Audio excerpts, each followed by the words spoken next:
Now I would like to invite our chief guest, Secretary Power, Government of India, for the address.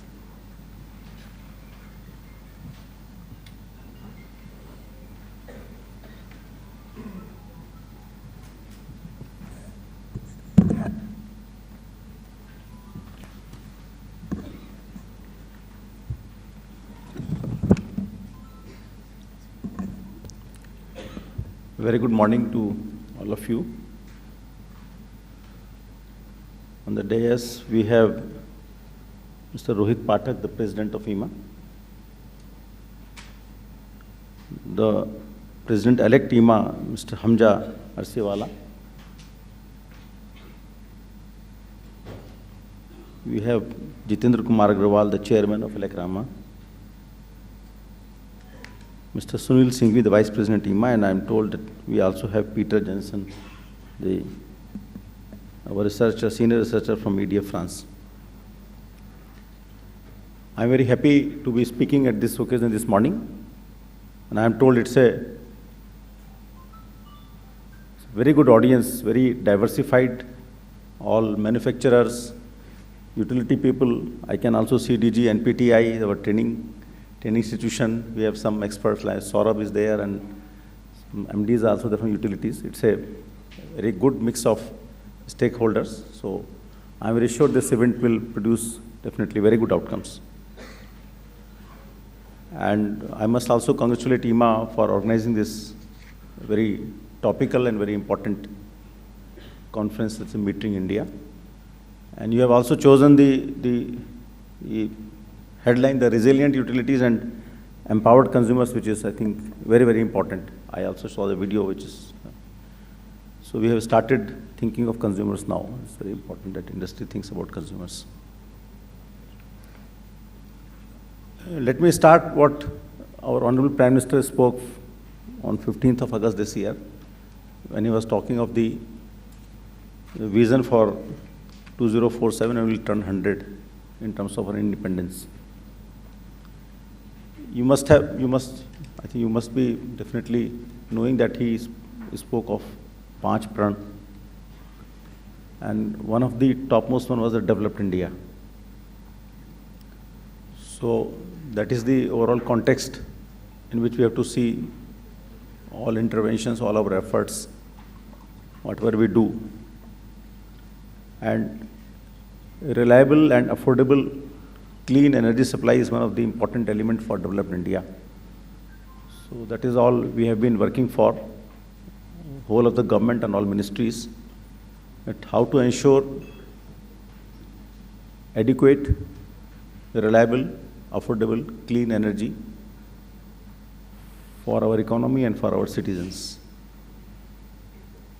And IEEMA has projected a figure which, though I don't fully agree this, but I agree one part that the share of electricity in energy will increase. It is currently, I think, around 18–19%. We won't touch 28% by 2030. That is very aggressive. World over, it has never happened. But I think we will cross maybe 30–32% in the next 20 years or so. So let us see how do we progress. But one thing is sure, that when we talk of energy for developed India, we must talk of electricity for developed India. It's very important for our economy and for our citizens. We all know about the RDSS, so there's nothing much to again repeat. So I will not say metering. Smart metering is an important component of RDSS. Metering, we have been living with, I think, ages, but now it's the era of smart metering. And you must be happy to know that we have already sanctioned projects for more than 40 utilities. And yesterday I was told that the Cabinet of West Bengal government has also approved their proposal, which will be very soon coming to Government of India for approval. Going further, we have realized that the need for modernization, so in the initial phase, we have sanctioned mostly the component of the system metering, smart metering, and the loss reduction works. In the second phase, we will sanction the works for augmentation, upgradation, and modernization of the distribution system, because this scheme focuses on first the efficiency improvement. So in the first phase, Government of India has sanctioned the metering and the loss reduction works. So the outlay which was given to us, we are almost reaching close to it and sanctioned. So our Honorable Minister has asked us to prepare a proposal for seeking expansion of the outlay of RDSS, which we are making now. So we'll see more investment. It's a partnership with the states. And we'll see that we move towards what we are working on, the smart distribution. Say it's a efficient distribution, a smart distribution. So we have been talking about a smart grid, which is a very wide canvas, very wide, say it also includes transmission, a smart grid component in transmission. Then we are talking about the smart grid in distribution now. We have been mandated to work for what we can define as a smart distribution.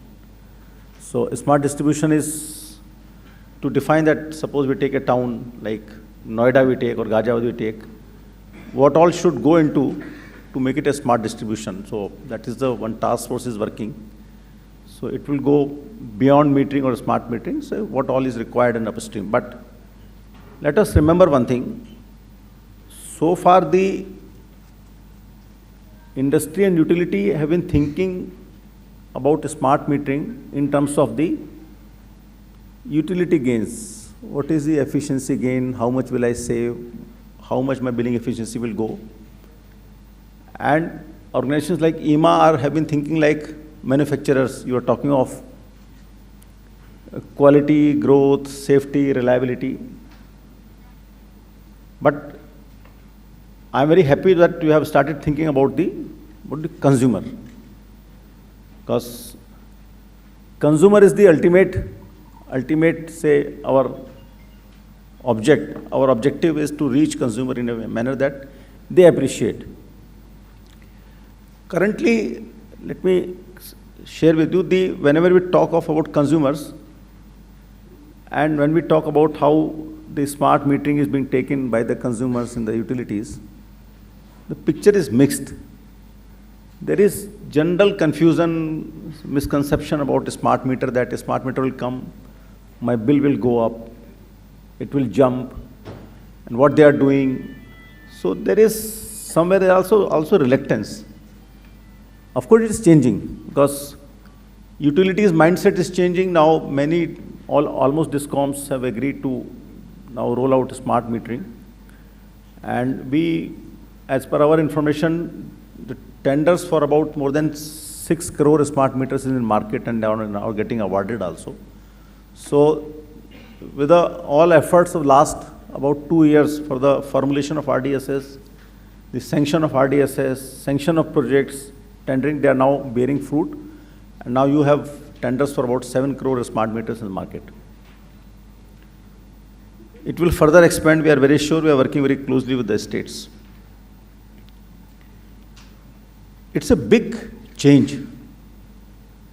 Like, I'd like to give you one example is the smartphone. So it has changed the life, I think, of every citizen in India, in the world, a smartphone. We still call it a smartphone, though we use very, very less of this phone aspect of the smartphone.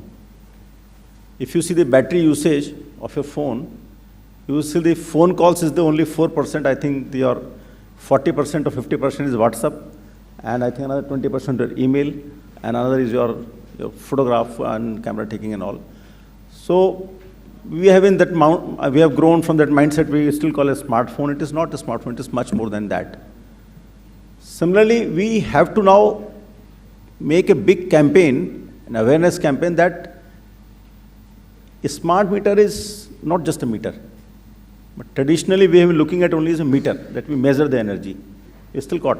So like I think we'll keep on calling a smartphone, though it is not much of a phone. So we have to now let people realize, let consumers realize that it is not just meter. Meter is only, say, 10% part of it. It's a big device which will change the life which will change the interface of the consumer of the utility. So many MDs come that, why are you insisting on 100% smart metering? Let us do it for large consumers. Then I ask question, why do you want only a large consumer to be happy? Why not a small consumer? Don't limit yourself to only the gain in terms of revenue, immediate gain in revenue, billing efficiency. It's a big change. We need to all support it. So what I will suggest here 2-3 things to this magnificent audience and such a diverse set of stakeholders. Please bring more of consumer centricity. I think the addresses I have been reading, the interaction I have been reading, our focus has been on technology, utility, and manufacturer. It is not good enough. It's a big change. And if you don't manage this change, then you will not reach the outcome, which as a government we are aspiring, as a country we are aspiring, or as an industry we are aspiring. Say, like, I'll give 2 examples. When the smartphone came, it was very expensive. We still have very expensive smartphones. The iPhone is very expensive, close to 80,000 rupees, 1 lakh rupees. But a smartphone succeeded when industry made special efforts to make it affordable to a common large number of consumers when you get a smartphone in about, say, 5,000, 6,000 or 10,000. So when my predecessor, the speaker before me was speaking, he says 3 things. I think quality, reliability, and safety. But you did not speak of cost. So I think you are manufacturer's organization, you think of your growth, your profits, and all technology, but you will not succeed unless until you start thinking of cost. Even utilities also see it and consumers also see it. The wider and deeper penetration of this device, a smart meter, which is going to change the life of every consumer and every citizen, is the cost aspect. You must devise and you must make efforts to bring down the cost of a smart meter. Only it will lead to the widespread, say, implementation and use of smart meter. Otherwise, this cost difference is too much. The ordinary meter, I think, is around 800 rupees or 900 rupees. A smart meter, on the last I worked with Saurabh, was 2,400, but now I'm thinking it is going to up to 3,500. You must think of a smart meter without compromising on this quality and its features to somewhere around maybe 1,500. So anybody, you throw a challenge, you are talking to startups and all, throw a challenge. Who can design a smart meter which will cost 1,500 without compromising on the features? That is a challenge you should throw to your industry. Like Nano, we know that the car, the entry-level car, the Tatas, they took up this challenge. So one thing which I would like to mention in this conference, that IEEMA as a leading manufacturer association should work for a smart meter which will not cost more than 1,500, but with all necessary safety features, all necessary quality features. I think industry is capable of doing that. The scale is going up, cost should come down, but cost is not coming down what we expect and what every utility expects. That is one big challenge before IEEMA.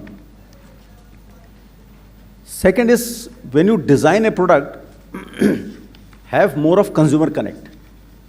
You still design a product mainly focusing on tamper-proof and data communication to the utility. But I don't think you have sufficient focus for consumer connect. A smartphone designer, I think in iPhone and Apple and all, they have much deeper, much wider consumer focus in the design of the product. I don't see that happening. So make your smart meter, say, affordable and make it more consumer friendly. Say that is the key to the change of this whole smart metering thing. Because if you are not able to, say, develop features which are more consumer friendly, consumers will drive more utility, then the acceptability will increase. You will not hear the complaints that the smart meter, oh, they jump, the bill will increase, something. So you have to take technological interventions for its cost reduction, for making it more consumer connected, and at the same time, a more wider campaign. I don't see IEEMA campaign connecting consumers. You connect to utilities, but you are not connecting to consumers. So ultimately, don't think a smart meter as the key user is utility. think of that key user is the electricity consumer. Only then things will change. I think IEEMA is still in the mindset of that you are selling a meter to a utility and what utility will gain. Consumer is on the margin. But design a product for keeping the consumer in the center. And for apart from awareness campaign, there is also one big other challenge which NPTI is trying to do is the training and capacity building of the utility personnel.